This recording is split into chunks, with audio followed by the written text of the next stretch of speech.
Egypt, April 47 BC. Julius Caesar leaves Cleopatra for Anatolia on the hunt for Pharnaces II of Pontus, king of the Bosphorus kingdom.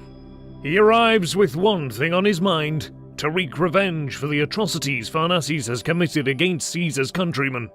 The two armies meet at Zela in modern-day Turkey. The Pontic army attacks the Romans, who they outnumber by 2-1, but as they crash against Caesar's defensive line, like waves on rocks, they are slaughtered and defeated, leading Caesar after the battle, in a letter to the Roman Senate, to write one of the most famous phrases in human history: Veni, vidi, vici. I came, I saw, I conquered.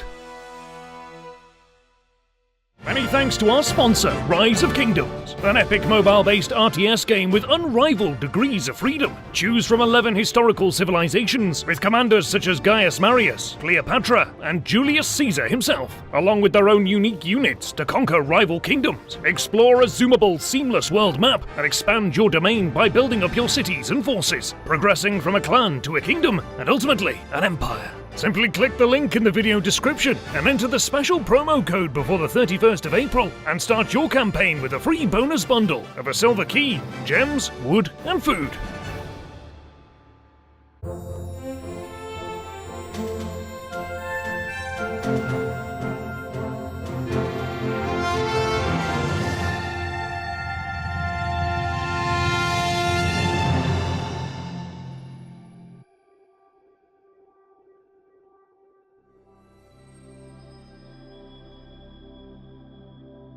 On the 23rd of August 55 BC, after boarding 2 legions onto a flotilla made up of 80 transport ships as well as various warships, Julius Caesar and his legions set sail from Portus Itius, present-day Boulogne, whilst another 18 transports of cavalry set out from Ambleteuse, also in the Pas-de-Calais region of France, and their combined forces crossed the English Channel, heading for Britain. Assessing their options at the natural port of Dover, Caesar quickly realised their landing point was within javelin reach of the hordes of Britons waiting on the White Cliffs. He set sail again, further down the coast this time, and landed off Deal, between Walmer and Pegwell Bay on the coast of Kent. Prior to this first incursion into British territory, Caesar had received ambassadors from Britain whilst in Gaul, promising their submission to his upcoming invasion, which they had heard news of from merchants. He sent them back to Britain, along with Commius, king of the Atrebates, to win over the other British tribes, and so ease the way for his planned invasion. Commius had been made king of the Gallic Atrebates by Caesar, following their subjugation and defeat along with the Nervii at the Battle of Sabis. The Atrebates at the time occupied territory in both Belgium and Britain, but on his arrival in Britain, Commius was taken captive. During Caesar's negotiations, following his arrival in Britain in 55 BC, Commius was returned to Caesar, along with other hostages, by the leaders of various tribes, who blamed the skirmishes following attacks on Caesar's foraging parties on local bands of commoners, but Commius was able to recruit cavalry from local allied tribes to aid Caesar in defending his position. The ships bearing Caesar's cavalry reinforcements were unable to land on the Kent coast due to storms and rough sea conditions, and many of Caesar's own ships were also wrecked and damaged at this time due to the unexpected ferocity of the seas, and so with food running short and British tribes continuing their attacks on the Roman encampment, Caesar decided it was time to return to Gaul before the onset of winter. Caesar was successful in securing a foothold in Britain, and the ensuing negotiations gained him some alliances with the British tribes. However, on the island, many others were still hostile to the Romans, and so Caesar would soon return to the continent, unwilling to spend the winter on the mysterious island, intending to return again at a later date. Only a year after his first invasion of England, Caesar again attempted another more elaborate incursion on the island. This time he went unchallenged on his arrival at Kent, as the Celts were alarmed by his larger fleet arriving on the southeast coast, and this second attempt at subjugating the region would be more successful, with Caesar defeating a Celtic alliance led by Cassivellaunus of the Cativellani tribe north of the Thames. Caesar later entered into an agreement with the leader of the Trinovantes, Mandubratius, to create a client kingdom of his lands, but the other tribes surrendered, such as the Senimagni and Segontiaci, who later revealed the whereabouts of Cassivellaunus bringing his stand against the Romans to a halt and forcing him to pay tribute to the Republic. Once more, unwilling to spend winter in Britain, Caesar returned to Gaul, where an uprising over poor grain harvests had threatened Roman rule, but the threat failed to materialize, and after this time, Caesar would never again return to Britain. Meanwhile, Marcus Licinius Crassus was engaged in conflicts in Parthia, and Pompey was in Rome, and the third member of the first triumvirate, Caesar, remained in Gaul until his term as governor was at an end. However, in 53 BC, following a decisive loss at the Battle of Carrhae in a conflict against the Parthian Empire, the leader of the Roman forces, Marcus Licinius Crassus, was killed.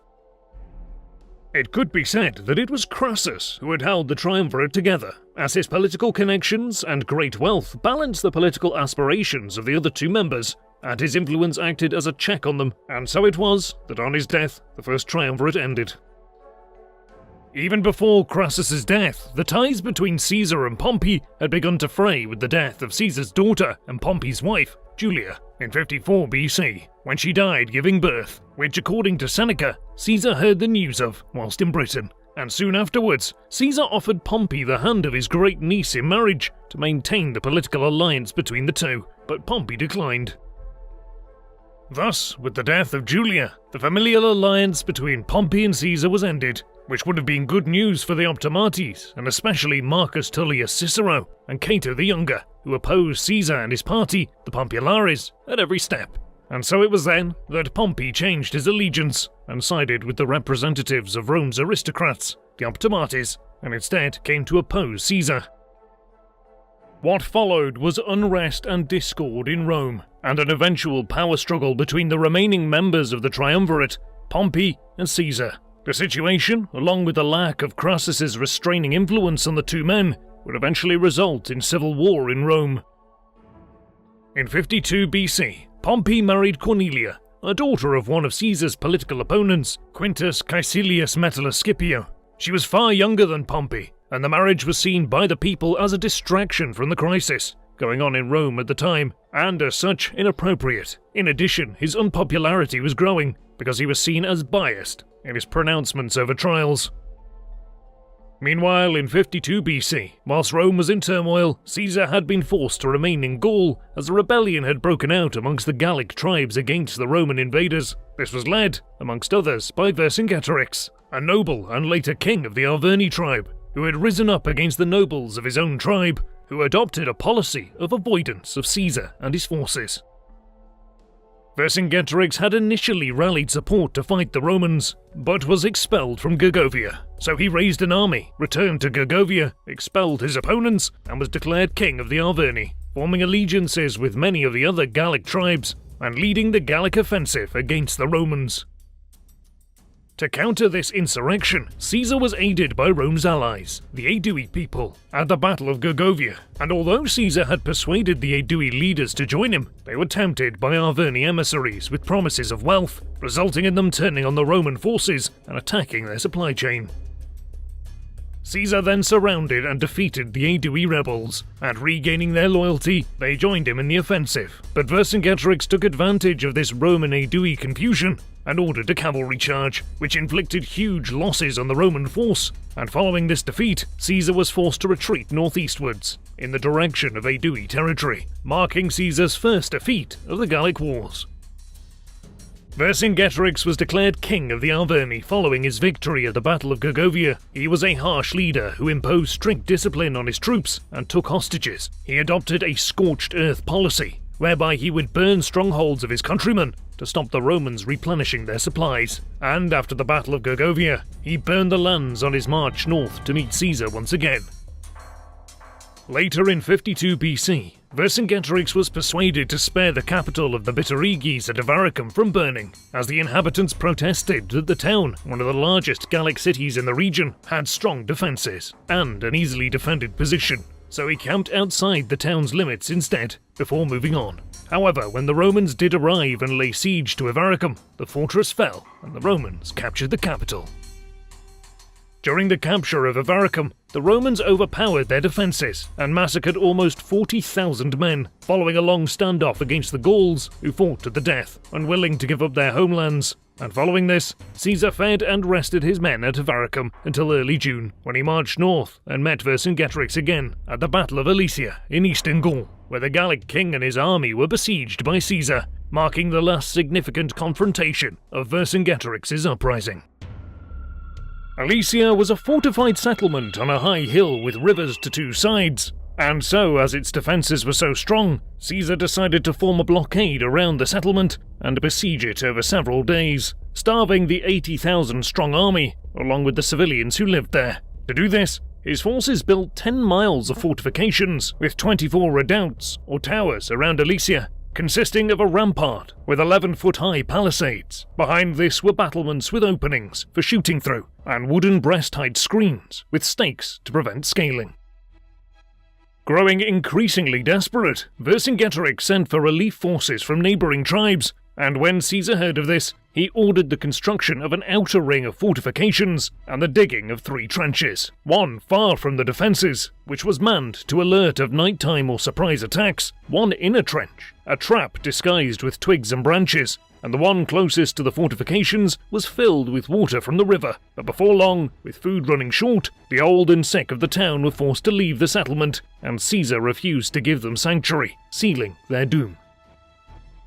Then, when the Gallic reinforcements under Vercassivellaunus, a cousin of Vercingetorix, arrived, they launched an attack from outside on the Roman fortifications, and simultaneously, the Gauls within Alesia mounted their own assault on the fortifications within, concentrating on one particular point, but to no avail, as Caesar's trusted lieutenant Mark Antony successfully reinforced their hard-pressed legions with troops from across the neighbouring Roman garrisons and held off the attack. After this, the Gauls assaulted the Roman defences in one last-ditched attempt to break the invaders' resistance, and just when the Gallic reinforcements began to infiltrate the walls surrounding Alesia, Caesar led a cavalry contingent beyond the defences and attacked the Gauls from behind, sparking a rout, meaning that before long, all the reinforcements under Vercassivellaunus were in headlong retreat, and so Julius Caesar had won one of the most famous battles in the history of Rome, and indeed, the world. The next day, Vercingetorix held a meeting of his kinsmen and suggested he should either be killed or handed over to the Romans to request clemency and save his remaining people. After which, Caesar ordered the Gauls to put down their weapons and deliver their chieftains to him. Thus, Vercingetorix was surrendered to Caesar, and the captives the Romans had taken were given to the legionaries and slaves. The winning of the Siege of Alesia was the final battle of Caesar's Gallic Wars and marked the end of organised resistance against the Romans. It also marked the end of Rome's first fully fledged subjugation of the Gallic tribes, covering the northern regions of Europe, spanning current-day northern Italy, France, Belgium, and including parts of Germany. Vercingetorix was held captive by Caesar for 5 years. However, in 46 BC, as part of the celebrations for Caesar's triumph, he was dragged through the streets of Rome and then executed by strangulation, and to this day, he is considered a folk hero by the people of his native region in modern-day Auvergne, and indeed France as a whole.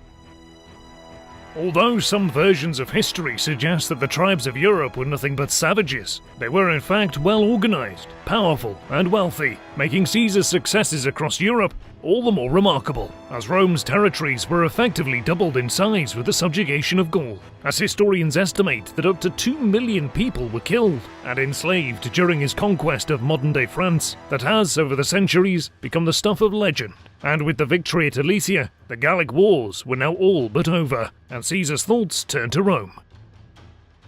Although Caesar's victories had earned him great renown, his increasing power and military prowess made Rome's senators extremely nervous, which prompted them in 50 BC to demand that Caesar disband his forces and return to the Eternal City to be relieved of his command, as his governorship was at an end. But Caesar's supporters argued for an extension to his command in Gaul to consolidate his victories. Unsurprisingly, Cato argued against this, as he felt Caesar was becoming too powerful with the money and prestige he was gaining with his military successes.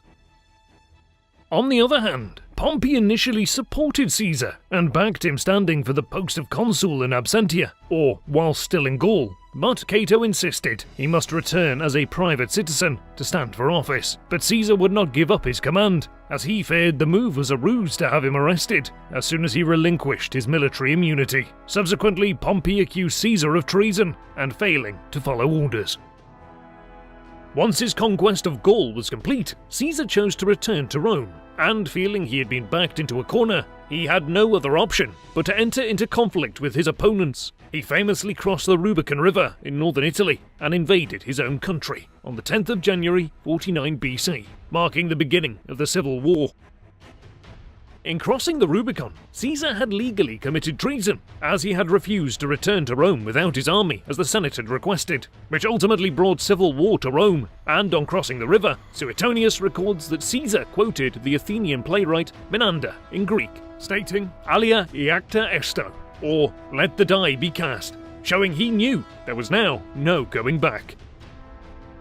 Ultimately, the resulting conflict, which is known as Caesar's Civil War, lasted for close to 3 years and included battles in Spain and France, with neither side managing to gain a conclusive victory, until finally Pompey conjured up a small triumph at the Battle of Dyrrhachium in Macedonia on the 10th of July 48 BC. But despite this, the Battle of Pharsalus shortly afterwards, on the 9th of August 48 BC, would prove to be the deciding confrontation of the war, and would secure both Julius Caesar and Pompey's names in the annals of history.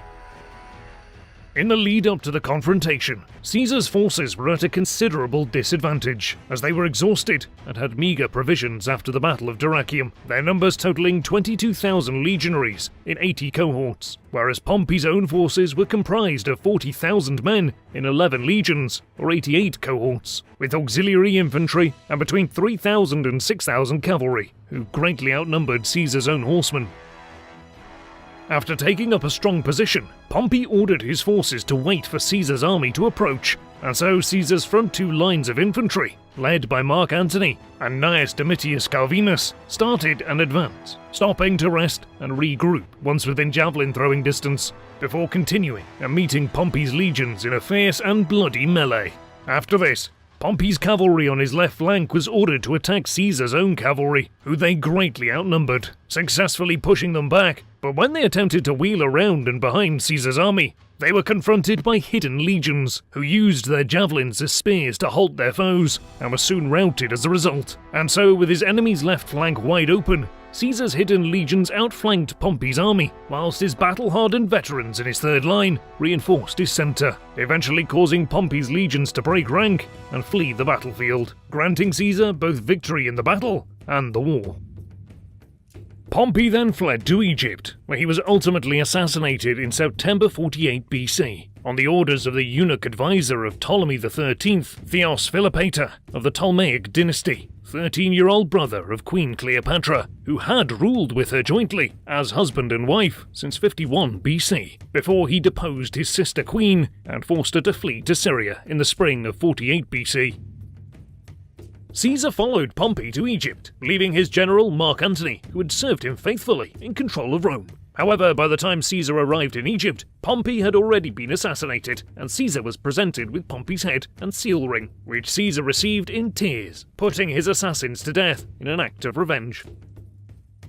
In killing Pompey, Ptolemy XIII appeared to act in Caesar's interest, but Caesar was not pleased, and though he had acted to reconcile Ptolemy with Queen Cleopatra, the terms Caesar proposed were seen as favouring the pharaoh's elder sister and enemy, and so the two royal siblings were soon engaged in open warfare, with Caesar forging a political alliance with Cleopatra, and while serving as co-commanders in Alexandria, Egypt in 48 BC, an intimate relationship between Caesar and the Egyptian queen began, as Ptolemy XIII laid siege to the city of Alexandria.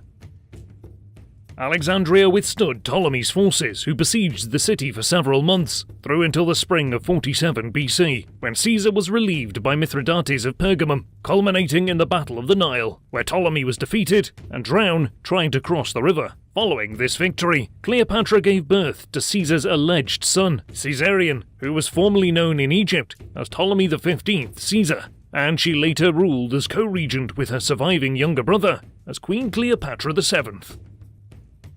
Caesar and Cleopatra celebrated their victory by processing along the Nile in a barge accompanied by 400 other ships, and it was then that Cleopatra introduced Caesar to the luxurious privileges of the Egyptian royals. Their relationship continued, and Cleopatra visited Rome more than once, staying in Caesar's villa outside Rome. Caesar subsequently turned his attention to Armenia and the king of Pontus, Pharnaces II, son of Mithridates VI, as Pharnaces had taken the opportunity of Caesar's preoccupation with Egypt to occupy his father's old territory and expand his kingdom of the Bosphorus by invading Cappadocia, Bithynia, and Armenia Parva in 48 BC, where the king of Pontus had committed brutalities against the Romans. Pharnaces had defeated Caesar's legate, Gnaeus Domitius Calvinus, at the Battle of Nicopolis, and it was here that the atrocities against Roman prisoners and civilians occurred. And when the king of Pontus heard of Caesar's approach, he sent emissaries to sue for peace. However, Caesar refused, and angered by the atrocities, Caesar pursued Pharnaces and committed him to fight at the Battle of Zela in Turkey on the 2nd of August 47 BC, which resulted in a resounding victory for the Romans. Pharnaces escaped with his life and fled Caesar, but he was soon tracked down by Domitius and defeated once more when he lost Sinope to the Romans. He then fled to the Bosphorus and was killed in battle, and it was the rapid dispatch of Pharnaces within 5 days which led Caesar to comment in a letter he sent to Amantius in Rome, Veni Vidi Vici, which translates as the famous phrase, "I came, I saw, I conquered." And according to Suetonius, the same 3 words were displayed prominently at Caesar's triumph for the victory at Zela. Caesar then went on to Africa, where on the 4th of January 46 BC, he was defeated by Titus Labienus at Ruspina, but he later went on to gain victory over Cato's ally Quintus Caecilius Metellus Scipio at Thapsus, in modern-day Tunisia, who had been allied by King Juba I of Numidia, and in April 46 BC after the battle, Caesar would not accept the surrender of Scipio's troops, but had them all slaughtered instead, and on hearing of the defeat, Cato committed suicide in April 46 BC, rather than have to live in a world led by Caesar. After hearing of their father's death in Egypt, Pompey's sons, Gnaeus and Sextus Pompeius, joined their father's allies in Africa, but Gnaeus escaped after the Battle of Thapsus to the modern-day Balearic Islands, where he joined his brother Sextus and travelled to Hispania, modern-day Spain and Portugal, and raised an army with Titus Labienus, and on the 17th of March 45 BC, they met Caesar's forces at the Battle of Munda. As both sides had large forces and were well led, the opposing sides were well matched, but Caesar eventually prevailed, routing the Pompeian side and killing 30,000 of their troops. Titus Labienus was killed and granted the right of burial by Caesar, but Gnaeus and Sextus managed to escape, and within only a few weeks, Gnaeus, Pompey's eldest son, was killed at the Battle of Lauro, but Sextus managed to survive and outlived his brother by another 10 years. It was now evident that Caesar had won the civil war, and on his return to Rome in April 46 BC, he held an extravagant celebration of a quadruple triumph for his victories over foreign enemies such as Gaul and Egypt, as well as Pharnaces II in the Bosphorus and King Juba of Numidia. The Greek historian, Appian of Alexandria, records that although the war in Africa had been the last resistance of Cato and Scipio, and Caesar's triumph included pictures of the fallen Romans, he was careful not to celebrate their loss, and framed the victory as one over Africa instead, so as to not displease the Roman people, as they would not be happy to celebrate the loss of Rome's own sons. And indeed, the people were said to have groaned when they saw the images of Cato and Scipio, and even Caesar did not dare to include an image of dear Pompey, who was missed by the people of Rome.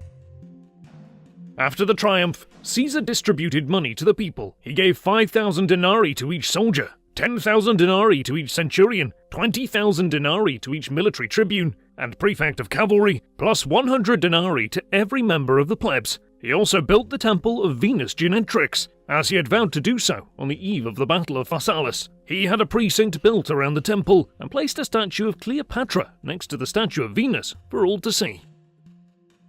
In 46 BC, after his victory at Thapsus, Caesar's status and popularity were substantial within Rome. He had been appointed dictator of Rome for a period of 10 years, and while the presiding ruler of Rome, Caesar chose to enact populist policies, regulating the redistribution of state-subsidized grain, reforming taxes, offering support for war veterans, passing laws restricting the purchase of certain luxury products, restructuring the debt laws, and so eliminating a quarter of all debts owed, and rewarding families with many children to help repopulate Rome, providing citizenship rights to those on the farthermost regions of the empire, reducing the government deficit, and expanding the number of representatives for the people within the Senate House. He also left 300,000 sesterces to each Roman citizen in his will, which is an indication of the great wealth he had accrued during his conquests, and to limit the political power of his opponents. He passed a law that limited the time in office for governors, and he also outlawed professional guilds, where many political subversives originated from. As well as this, Caesar's clemency with many of his enemies gained him a reputation as a fair and honourable leader, and news of his many victories gained him great popularity with the Roman people. During his time as dictator, he introduced a new constitution to Rome, which had 3 main goals. He wanted to bring order to the Republic by suppressing all resistance in the provinces. Second, he wanted to create a strong central government for Rome. And thirdly, he wanted to unite all the provinces as one republic. In order to do this, Caesar had to increase his political control. His first goal of suppressing the resistance to Rome had been achieved with the Gallic Wars. To secure his own political authority, he increased his own powers and decreased those of other political institutions.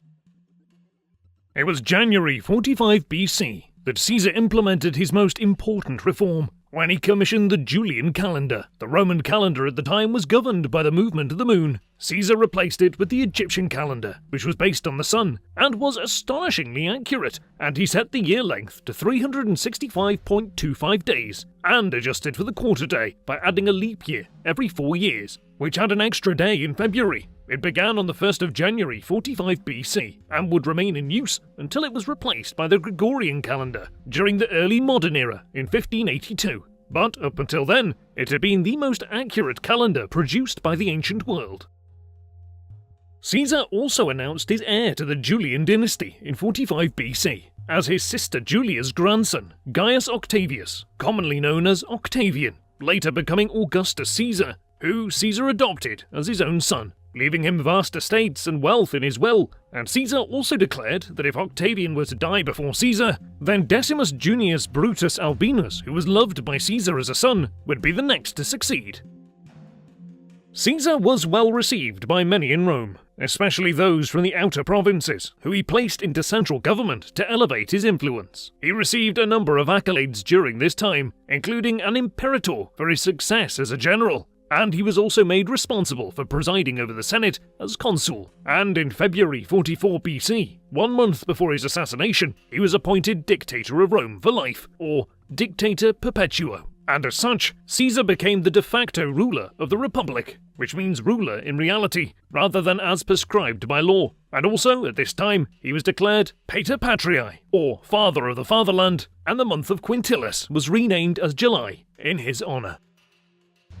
The announcement of Caesar's status as dictator perpetuo was a great concern for his opposition, the Optimates, as they feared he would overthrow the Republic and establish a monarchy. And a month after he was declared dictator, a gesture by Mark Antony saw him place a golden crown upon Caesar's head, crowning him like a king. During the annual Lupercalia festival, this was not received well by Caesar, and he knocked the crown away from his head, claiming that Jupiter should receive the crown, as only he was king of the Romans. However, some historians think this may have been staged by the two men. Further honours Caesar received may have angered those plotting against him, or at least they were used as justifications by his enemies. Caesar was given a golden chair in the Senate, he was allowed to wear triumphal dress at his whim, his statue was placed next to those of the kings, and coins were issued bearing his image. As well as this, he was offered a popular cult with Mark Antony as his high priest. Many Senate members were affronted by the honours Caesar received, which they felt likened him to a king, and they were worried that Caesar would claim the title King of Rome, and so put the future of the Republic in jeopardy. They also felt Rome would be adversely affected by his populist policies, and wished to see the state return to conservative ideologies and ancient Roman traditions. Many of the over 60 conspirators against Caesar were supporters of Pompey, but there were 4 main co-conspirators who led the assassination. They were Decimus Junius Brutus Albinus, a Roman general and politician, Gaius Trebonius, who was praetor and consul, who served under Caesar's command in Spain, and Gaius Cassius Longinus, who was the man considered to have proposed the idea of killing Caesar, and had previously served with both Crassus and Pompey. Also identified was Marcus Junius Brutus, who had fought side by side with Pompey. The execution of Caesar was carefully planned. The Senate meeting location chosen for the Ides of March, or 15th of March 44 BC, was the theatre of Pompey, where Caesar was due to appear. Weapons had been concealed and brought into the meeting undetected, and so they waited. Mark Antony had been waylaid on his way to the theatre, as the conspirators had arranged by Trebonius, or according to Plutarch, it may have been Brutus Albinus, and the night before, Mark Antony had learned from Publius Servilius Casca Longus of the proposed assassination, and so the conspirators feared he would come to Caesar's aid, and thus prevent the assassination. It is unclear whether Caesar was aware of the assassination attempt, but on the morning of his murder, an unwell Caesar was asked by his wife Calpurnia not to go to the Senate, but Caesar was encouraged by Brutus Albinus not to let the senators down, and so he arrived at the meeting late, with a large body of followers. Plutarch writes that on his arrival at the theatre, Caesar was met by Tillius Cimber, who presented him with a petition requesting the recall of his exiled brother. However, uninterested, Caesar waved him away, despite the other conspirators crowding around to supposedly offer support. Cimber then grabbed Caesar by the shoulders and pulled down his tunic, to which Caesar retorted, "Iste quidem vis est," meaning, "Why, this is violence." The other conspirators then began stabbing Caesar, and during the assassination, Caesar received 23 stab wounds and lacerations to the body and face. His first wound, a stab wound to the neck or shoulder, was inflicted by Casca, and Caesar turned and caught Casca by the arm saying, "Casca, you villain!" Then a slash to the face was delivered by Cassius and the brother of Casca. Titanius delivered a blow to the ribs, whereas Brutus Albinus struck Caesar with a significant wound to the leg, and he was subsequently stabbed in the groin as he lay dying on the ground by Marcus Brutus. The whole group, including Marcus Brutus, began stabbing at once in a frenzy, so much so that they injured each other. Caesar tried to escape, but, blinded by blood, he fell defenseless on the steps of the portico. The remaining conspirators inflicted a number of stab wounds to his lifeless body following the initial attack, with the wound to the ribs being considered the fatal blow by modern experts. As Caesar's dying body lay under the statue of Pompey, Caesar is said to have remarked before his death, "Kai su teknon," in Greek meaning, "You too, my child," possibly to Marcus Brutus. Although the veracity of this claim is debated, but Shakespeare would later immortalize the line in his phrase, "Et tu, Brute," meaning, "And you, Brutus," in his 16th century play, Julius Caesar, a line which illustrates the anguish Caesar must have felt over the betrayal of one he had both trusted and loved. In the aftermath of the event, Caesar's body was carried home by slaves, whilst those responsible for the killing attended the Temple of Jupiter on Capitoline Hill to discuss the day's events, and many of those dissatisfied with Caesar tried to confiscate his property and retract the laws he had put in place, but this was stopped by Mark Antony, who also prevented the slain leader's body being thrown into the Tiber River. Caesar's funeral took place on the 20th of March, and he was laid to rest at his family's tomb by the Field of Mars, with his body cremated close by, at the Roman Forum, where later the Temple of Caesar would be built. Despite Caesar's success and service to Rome, he was assassinated by members of the Senate, including his named successor. After Octavian, Brutus Albinus, as well as Marcus Brutus, the son of his own mistress Servilia, and her son-in-law Cassius, and news of his death was not received well by the middle and lower class Romans, with many becoming hostile, as Caesar had been good to them, and they were outraged that a small group of aristocrats had killed their leader, and so, at his funeral, the angry mob threw branches and clothing on Caesar's funeral pyre, causing an uncontrolled fire which damaged the forum. Although the Optimates had killed Caesar in an effort to preserve the Roman Republic, in reality, their actions precipitated its downfall, as Mark Antony, seeking to capitalize on his former comrade's death, manipulated the Roman mob which rounded on the Optimates, attacking the homes of Marcus Brutus and Cassius, and according to Suetonius, those responsible for his death died by the very daggers that had slain Caesar, either committing suicide after the fact or dying in battle in the ensuing civil war and consequent end of the Roman Republic that followed his death.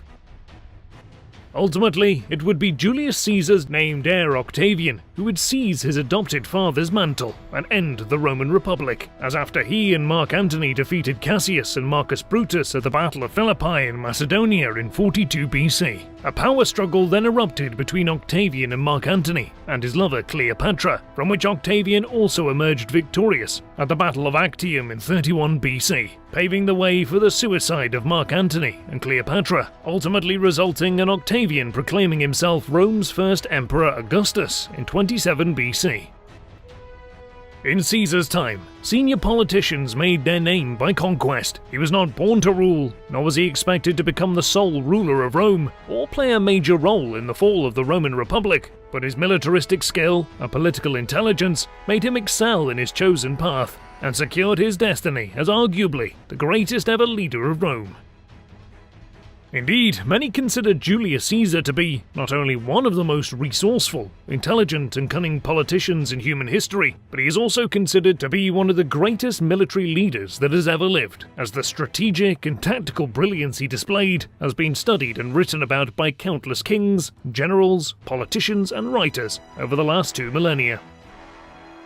His rise to become ruler is unquestionably impressive, and his decisions were shaped by the politics of the era, as well as his own personality traits. His populist style and military strategies have been emulated through time, more recently by military leaders such as Napoleon, using his influence to carve out their own places in history. As well as this, Caesar's life has been the focus of some of the most famous writers in the world, including Shakespeare, and these works, as well as Caesar's own Latin writings, have brought the name of Julius Caesar to a worldwide audience.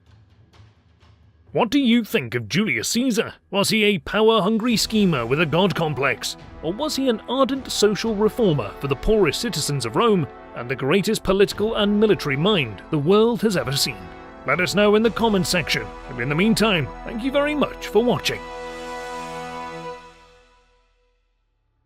Many thanks once again to our sponsor, Rise of Kingdoms, for making this video possible. Begin your campaign by choosing either a wise and virtuous leader or a tyrant. Issue troop commands, build up alliances with the brilliant RTS gameplay, allowing flexible battle strategies, joining or leaving as you wish to aid allies, making the kingdom your own and recording your place in history. Then, when you have honed your skills, join the Osiris League and compete against other Rise of Kingdom players for in-game rewards or for your own glory. Download the game now for free by clicking the link in the video description and begin your epic odyssey.